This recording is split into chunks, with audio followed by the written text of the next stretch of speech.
ओम उमा महेश्वराय नमः। आप सभी का हमारे YouTube चैनल पर हार्दिक स्वागत है। आज सुने रवि प्रदोष व्रत की पौराणिक कथा। रविवार के दिन पड़ने वाले प्रदोष व्रत को रवि प्रदोष व्रत कहा जाता है। प्रदोष व्रत त्रयोदशी तिथि पर रखा जाता है।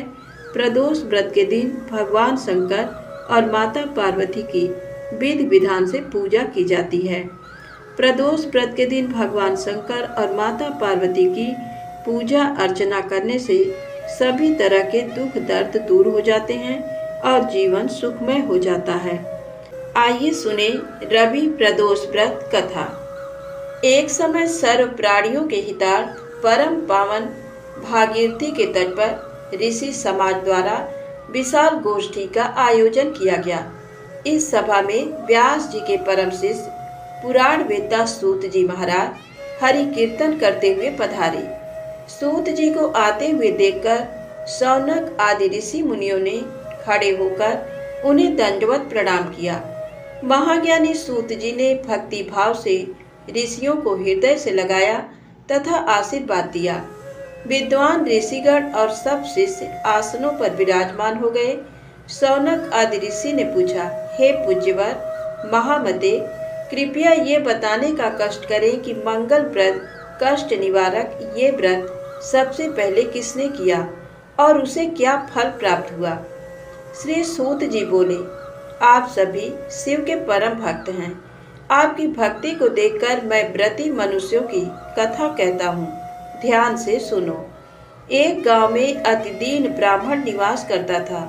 उसकी साध्वी स्त्री प्रदोष व्रत किया करती थी। उसे एक ही पुत्र रत्न था।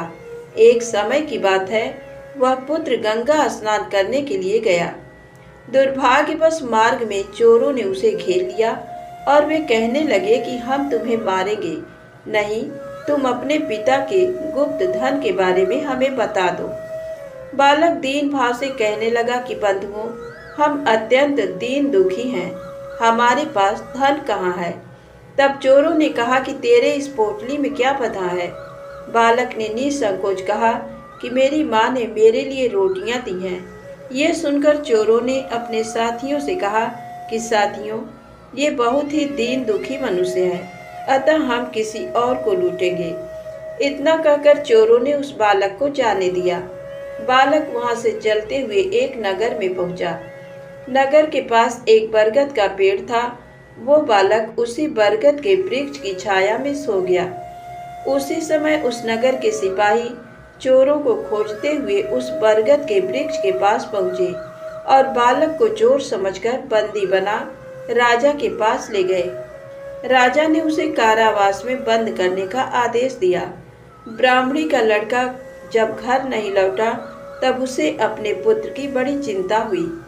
अगले दिन प्रदोष व्रत था। ब्राह्मणी ने प्रदोष व्रत किया और भगवान शंकर से मन ही मन अपने पुत्र की कुशलता की प्रार्थना करने लगी। भगवान शंकर ने उस ब्राह्मणी की प्रार्थना स्वीकार कर ली। उसी रात भगवान शंकर ने उस राजा को स्वप्न में आदेश दिया कि वह बालक चोर नहीं है, उसे प्रातःकाल छोड़ दे, अन्यथा उसका सारा राज्य वैभव नष्ट हो जाएगा। प्रातःकाल राजा ने शिव जी की आज्ञा अनुसार उस बालक को कारावास से मुक्त कर दिया। बालक ने अपनी सारी कहानी राजा को सुनाई। सारा वृत्तांत सुनकर राजा ने अपने सिपाहियों को आदेश देकर उस बालक के घर भेजा और उसके माता पिता को रात दरबार में बुलाया। उसके माता पिता बहुत ही भयभीत थे। राजा ने उन्हें भयभीत देकर कहा कि आप भयभीत न हो, आपका बालक निर्दोष है। राजा ने ब्राह्मण को 5 गांव दान में दे दिए, जिससे कि वे सुखपूर्वक अपना जीवन व्यतीत कर सके। भगवान शिव की कृपा से ब्राह्मण परिवार आनंद से रहने लगा। अतः जो भी मनुष्य रवि प्रदोष व्रत करता है, वह प्रसन्न व निरोग होकर अपना पूर्ण जीवन व्यतीत करता है। तो प्रेम से बोले शंकर भगवान की जय हो। आइए सुने शिव पुराण में वर्णित प्रदोष व्रत की पौराणिक कथा। विदर्भ नाम के एक नगर में सत्यरथ नामक राजा का राज्य था। वह भगवान शिव का परम भक्त था। एक बार उसके नगर पर उसके शत्रुओं ने आक्रमण किया। राजा सत्यरथ ने अपने शत्रुओं का सामना बहुत दृढ़ता से किया, परंतु वह युद्ध में हार गया। उसके शत्रुओं ने उसे मार डाला। राजा के मारे जाने पर सारी सेना भयभीत होकर तितर बितर हो गई। उस समय विदर्भ नरेश की पत्नी गर्भवती थी। जब रानी को सारी बातें ज्ञात हुई तो अपने प्राणों की रक्षा के लिए उसने रात में ही नगर छोड़ दिया। भगवान शिव का स्मरण करते हुए रानी पूर्व दिशा की ओर चली गई। बहुत दूर जाकर एक सरोवर के निकट एक सघन वट वृक्ष के नीचे अपनी कुटिया बनाकर वह रहने लगी। उसी स्थान पर रानी ने एक दिव्य बालक को जन्म दिया। एक दिन रानी अपने पुत्र को कुटिया में ही लिटाकर सरोवर से जल लेने गई तो वहां उसे एक घड़ियाल ने पकड़ लिया। उधर वह बालक अकेला पड़ा भूख प्यास से व्याकुल होकर जोर जोर से रोने लगा। उस बालक को रोता देखकर भक्त वत्सल दयालु भगवान शिव को उस पर दया आ गई। उन्होंने एक गरीब ब्राह्मणी को प्रेरित करके उस स्थान पर भेजा। वह विधवा ब्राह्मणी उस स्थान पर पहुंची जहां वह बालक रो रहा था। उसको देखकर ब्राह्मणी का दिल द्रवित हो उठा। वह उस बालक के विषय में सोचने लगी कि अब इस बालक का क्या होगा। तभी भगवान शिव स्वयं भिक्षुक का रूप धारण कर वहां पहुंच गए और ब्राह्मणी से बोले, हे ब्राह्मणी, अपने मन में आने वाली शंका दूर करो। इस छोटे से बालक को उठा लो और इसे अपना पुत्र मानकर इसका पालन करो। तब उनके वचन सुनकर वह ब्राह्मणी बोली, ब्राह्मण, मैं तो स्वयं इस बालक को पालने के बारे में ही सोच रही थी, परंतु मेरा मन शंकित था। अब आपने मेरी दुविधा दूर कर दी है। अब मैं अवश्य ही इस बालक की माता बनकर इसे पालूंगी। पर मैं आपसे इतना जानना चाहती हूँ कि आप कौन हैं और कहाँ से आए हैं? ये बालक किसका है और इस सुनसान जंगल में कैसे आ गया है? भिक्षुवर, आपको देखकर मेरा मन बार बार ये कह रहा है कि आप दया और करुणा के सागर भगवान शिव हैं, जो अपने भक्त की रक्षा के लिए यहाँ आए हैं। मैं भी आपकी माया से मार्ग से भटककर यहाँ आ गई हूँ। मैं जानती हूँ कि आपकी कृपा से इसका अवश्य ही कल्याण होगा। उस गरीब ब्राह्मणी की बातें सुनकर भिक्षु रूप धारण किए भगवान शिव बोले, हे ब्राह्मणी, ये बालक विदर्भ नगर के नरेश सत्यरथ का पुत्र है, जिसे उसके शत्रुओं ने युद्ध में हराकर मौत के घाट उतार दिया है। सत्यरथ की गर्भवती पत्नी नगर से भागकर यहाँ आ गई थी। इस बालक को जन्म देने के पश्चात वह सरोवर में जल पीने गई तो वहीं उसे घड़ियाल ने अपना आहार बना लिया। शिव जी के वचनों को सुनकर ब्राह्मणी फिर प्रश्न करती हुई बोली, भगवान, किस कारण से ये बालक अनाथ और बंधुहीन हो गया है? बालक के पिता सत्यरथ को शत्रुओं ने क्यों मार दिया और किस लिए शिशु की माता को घड़ियाल ने खा लिया? मेरा स्वयं का पुत्र भी गरीब और निर्धन है, भला इसको कैसे सुख प्राप्त होगा? ब्राह्मणी के इन प्रश्नों को सुनकर भक्त वत्सल भगवान शिव अपने उसी भिक्षुक रूप में बोले, हे देवी, राजा सत्यरथ अपने पूर्व जन्म में पांड्य देश के श्रेष्ठ राजा थे। वे सदैव शिव धर्म का पालन करते और भक्ति भाव से उनकी आराधना करते थे। एक दिन प्रदोष काल में जब राजा भगवान शिव का पूजन कर रहे थे, उसी समय नगर में कोलाहल मचा। राज्य में विद्रोह फैलने की आशंका से राजा ने पूजा बीच में ही छोड़ दी। सैनिकों ने जिसे राजद्रोही के रूप में राजा के सामने ला खड़ा किया, वह और कोई नहीं, उसी राज्य का एक सामंत था। उसे देखकर पांड्य राज क्रोध में अपना आपा खो बैठे और उस सामंत का सिर कटवा दिया। प्रदोष पूजन के नियम को समाप्त किए बिना राजा ने भोजन भी कर लिया। इसी तरह राजकुमार ने भी प्रदोष पूजन किए बिना भोजन कर और सो गया। वह पांड्य राज इस जन्म में विदर्भ राज हुआ। प्रदोष में शिव पूजन को बीच में छोड़ देने की वजह से उसका वध कर दिया गया और पूर्व जन्म का उसका पुत्र इस जन्म में भी उसका पुत्र बनकर जन्मा है। शिव पूजन के बिना खा पीकर सो जाने के कारण ही वह दरिद्रता में घिरा हुआ है। इसकी माता ने भी पूर्व जन्म में छल से अपनी सौतन को मार दिया था, इसलिए उसे भी घड़ियाल ने खा लिया है। तुम्हारा पुत्र पूर्व जन्म में ब्राह्मण था और महादानी था, परंतु इसने कोई यज्ञ कर्म नहीं किए, इसी कारण से इसे भी दरिद्रता का दंड मिला है। इन दोनों पुत्रों के दोषों को दूर करने के लिए तुम भगवान शिव की शरण में जाओ, वे ही तुम सबका कल्याण करेंगे। ब्राह्मणी को सब कुछ बताकर भगवान ने अपना सत्य रूप उन्हें दिखाया।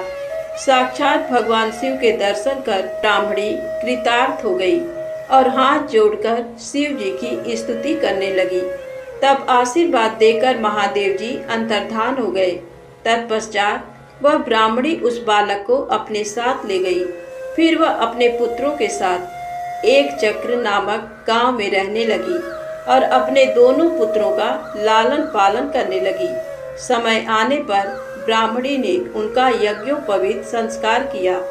दोनों सांडिल्य मुनि के उपदेश सुनते और शिव जी की आराधना करते। समय बीतता गया, दोनों पुत्र बड़े हो गए।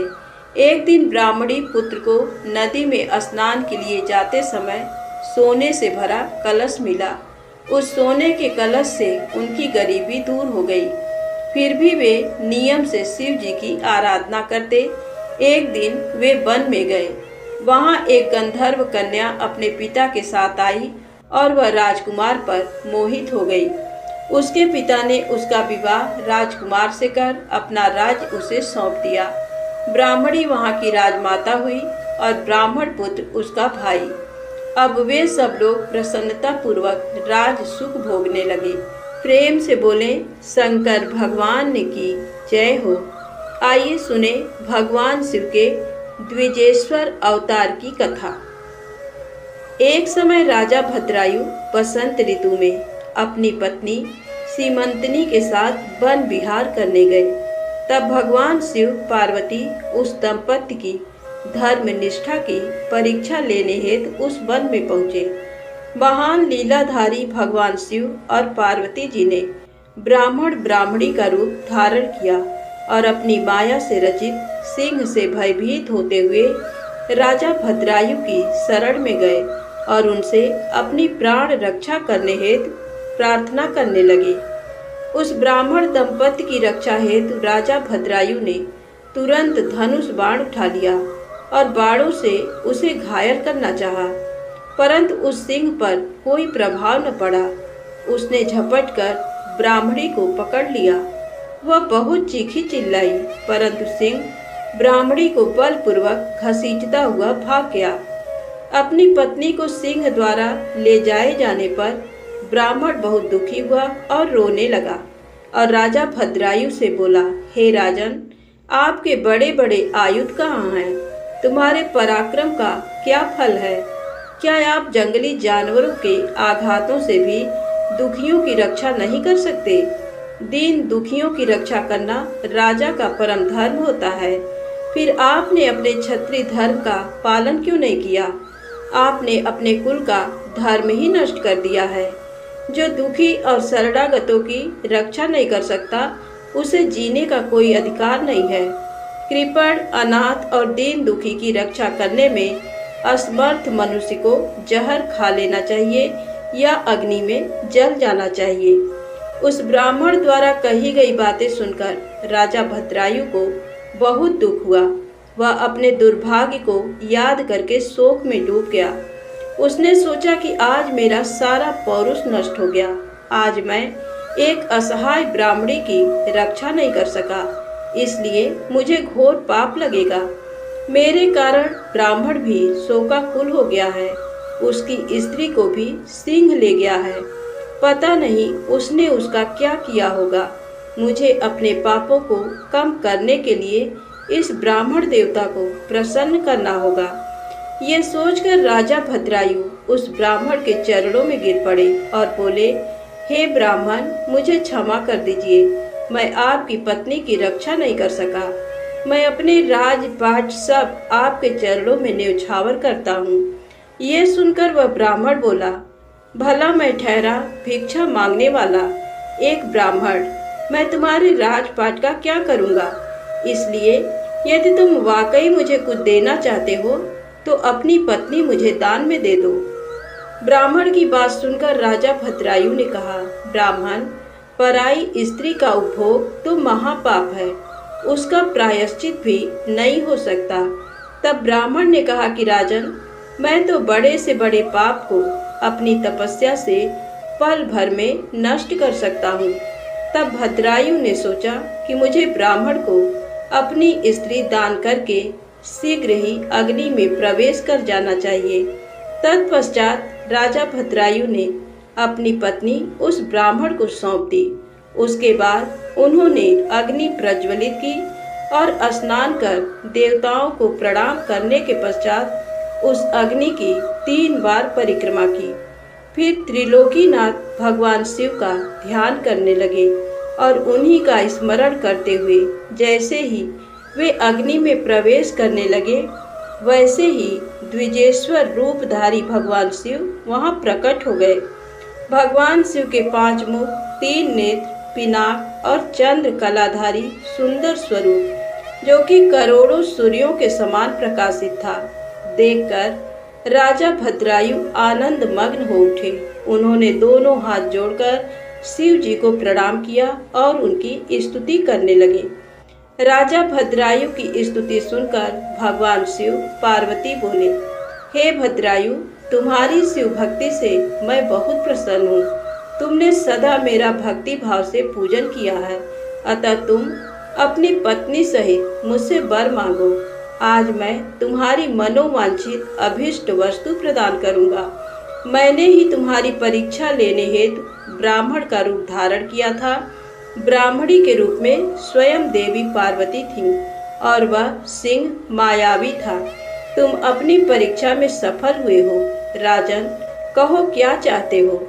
भगवान शिव के ये उत्तम वचन सुनकर राजा भद्रायु बोले, हे देवाधिदेव भगवान शिव, आप सबके परमेश्वर हैं। आपके स्वरूप के साक्षात दर्शन पाकर मैं धन्य हो गया हूँ। मैं सकुटुंब आपके श्री चरणों की भक्ति करना चाहता हूँ। मैं, मेरी रानी, मेरे माता पिता आपके सेवक बनकर आपके श्री चरणों में रहें। रानी कीर्तिमालिनी ने भी अपने माता पिता के लिए भगवान शिव का लोक मांगा। दोनों को वरदान देकर महादेव जी पार्वती जी सहित अंतर्धान हो गए। राजा रानी अपने नगर लौट आए। फिर 10,000 वर्षों तक राज्य करने के पश्चात वे दोनों भगवान शिव के धाम को गए। इस परम पवित्र पाप नाशक कथा को जो कोई सुनता अथवा पढ़ता है, उसे इस लोक में सब भोग ऐश्वर्य प्राप्त होते हैं तथा अंत में भगवान शिव के लोक को जाता है। धन्यवाद। प्रेम से बोले शंकर भगवान की जय, गौरी माता की जय। दोस्तों, अगर वीडियो पसंद आए तो कृपया लाइक अवश्य करें और चैनल को सब्सक्राइब करें। धन्यवाद। जय माता दी, जय भोलेनाथ।